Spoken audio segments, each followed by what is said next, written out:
10 years ago, this is what £250,000 would buy you. A stretch of land, maybe 200-300 metres that way and 100 or so metres that way, once used for recreation, for runners, dog walkers, children playing football, you name it. It all happened here on the edge of the town just there, but no longer, because the landowner that spent £250,000 is seemingly doing nothing with it other than blocking it off with this ironically rather not safe fence, which he insists is there for health and safety reasons, but it's now leaning in quite close to my head as I walk up and down the path. Welcome to the Somerset Iron Curtain.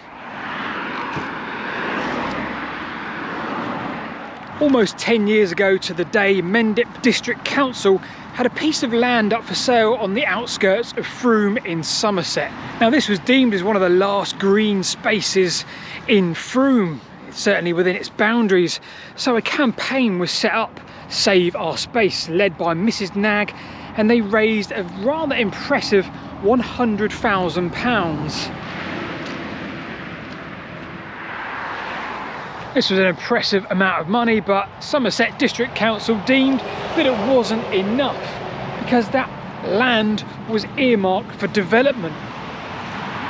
In steps Mr Brunt to save the day because he puts in an offer the council can't refuse, £250,000 for the plot of land. Arguably what he did then made matters even worse.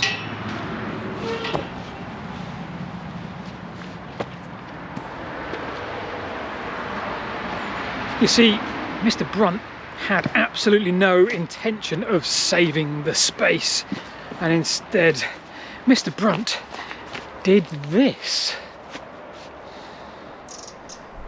He was quoted as suggesting he was protecting his property and for health and safety reasons.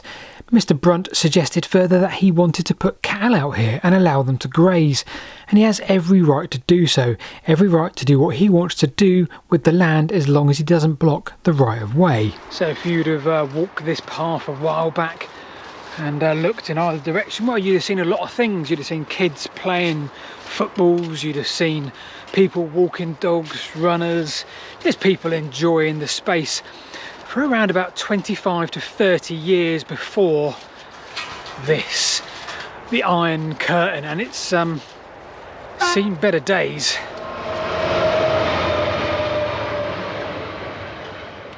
So who really is at fault here? Is there a fault that we need to even consider?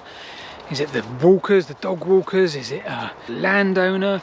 Mr Brunt has every right to put up this fence, albeit a rather imposing, monumental one that definitely has seen better days, to the point that it's leaning in less than a metre's gap either side, and I feel like I'm going to spike my head on some of those. The Right to Roam campaign have suggested that Mr Brunt has turned the land here from a park, something resembling East Germany 40 years ago. They added that people here have been using the land for decades for recreation, and the land needs to be returned to a social benefit for all. Now, the biggest point here that Mr Brunt had made, that he wanted to graze cattle here. Well, that makes perfect sense, so potentially segregating dog walkers and the cattle would be a wise thing to do, but they're not mutually exclusive. Dogs on leads is a sign I've seen countless times. So for the last 10 years or so, people have been trying to discuss the rights and the wrongs. It's public land, it's not public land, it's privately owned, but we've been using it for years, but it's my land, I want to graze. But maybe, just maybe, there is something else we've yet to consider about this rather ugly fence. Let us not forget that this was a council piece of land that they seemed to inherit, and it was sold. Where is the responsibility there? Forget the fallout between Brunt and the public. There would be no argument here had the land been sold for £100,000 as a community asset.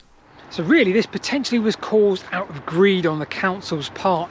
Why not take that £100,000 and turn it into a community asset? Because it really would have been. Be really keen to know your thoughts on the rights and wrongs of this. Perhaps you'd be able to put them in the comment below. I've been Paul, thanks for listening to the short waffle this week. Back next week with a big adventure. Thanks for watching.